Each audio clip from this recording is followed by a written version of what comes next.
Kas dan setara kas. Kas adalah uang tunai dan saldo simpanan di bank yang setiap saat untuk membiayai pemerintahan.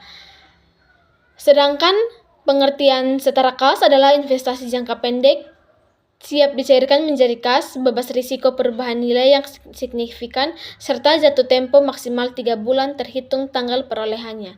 Contoh setara kas ialah deposito pemerintah 3 bulan. Kas dan setara kas digunakan untuk kelompok akun yang mencatat kas dan setara kas yang dikelola oleh Bendahara Umum Negara. Pemda ada dana cadangan yang juga dikelompokkan sebagai non-lancar kas, terdiri dari yang pertama, uang tunai. Ialah uang kertas dan uang koin dalam mata uang rupiah yang dikuasai oleh pemerintah, termaksud di dalamnya uang tunai dan uang koin dalam mata uang asing. Yang kedua, saldo simpanan di bank. Ialah seluruh saldo rekening pemerintah di bank, baik dalam bentuk rupiah maupun mata uang asing yang setiap saat dapat ditarik atau digunakan untuk melakukan pembayaran. Setara kas dapat berupa deposito pemerintah yang berumur 3 bulan. Unit pengelola kas dan setara kas. Pada pemerintah pusat, unit pengelola kas dan setara kas adalah sebagai berikut. Yang pertama, BUN atau Bendahara Umum Negara. Kas dan setara kas yang dikelola oleh BUN atau kuasa BUN. Yang kedua, kementerian atau lembaga.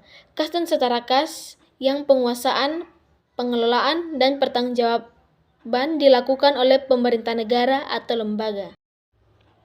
Pengakuan dan pengukuran. Kas dan setara kas diakui pada saat yang pertama memenuhi definisi kas atau setara kas, yang kedua penguasaan atau kepemilikan kas setelah beralih kepada pemerintah.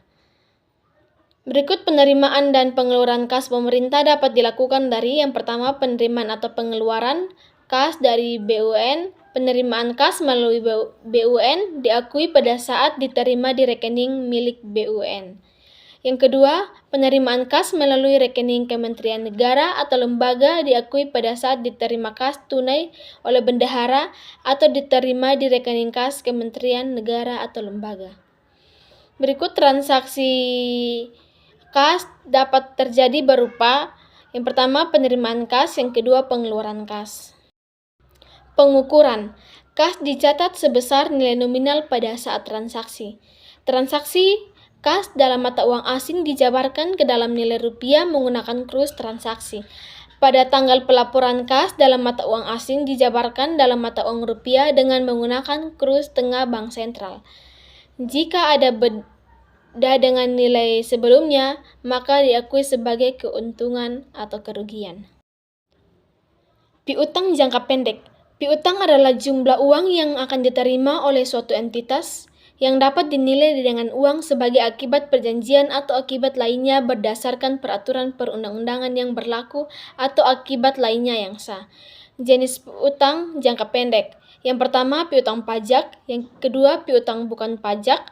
Yang ketiga, bagian lancar tagihan penjualan angsuran. Yang keempat, bagian lancar tagihan tuntutan perbendaharaan atau tuntutan ganti rugi. Yang kelima, bagian piutang jangka panjang. Yang keenam, beban dibayar di muka atau uang muka. Yang ketujuh, piutang BLU, kegiatan operasional dan non-operasional BLU. Yang kedelapan, piutang transfer ke daerah. Persediaan. Persediaan adalah aset lancar dalam bentuk barang atau perlengkapan yang dimaksudkan untuk mendukung kegiatan operasional pemerintah dan barang-barang yang dimaksudkan untuk dijual atau diserahkan dalam rangka pelayanan kepada masyarakat. Persediaan mencakup barang atau perlengkapan yang dibeli dan disimpan untuk digunakan, misalnya barang habis dipakai, seperti alat tulis kantor, barang tak habis dipakai. Investasi jangka pendek. Investasi jangka pendek adalah investasi yang dapat segera dicairkan dan dimaksudkan untuk dimiliki selama lebih dari 3 bulan sampai dengan 12 bulan. Investasi jangka pendek harus memenuhi karakteristik sebagai berikut. Yang pertama, dapat segera diperjualbelikan secara bebas atau dicairkan. Yang kedua, ditujukan dalam rangka manajemen kas. Artinya, pemerintah dapat menjual investasi tersebut apabila kebutuhan kas dan membeli investasi tersebut apabila berlebih kas untuk meningkatkan produktivitas aset. Yang ketiga, berisiko rendah.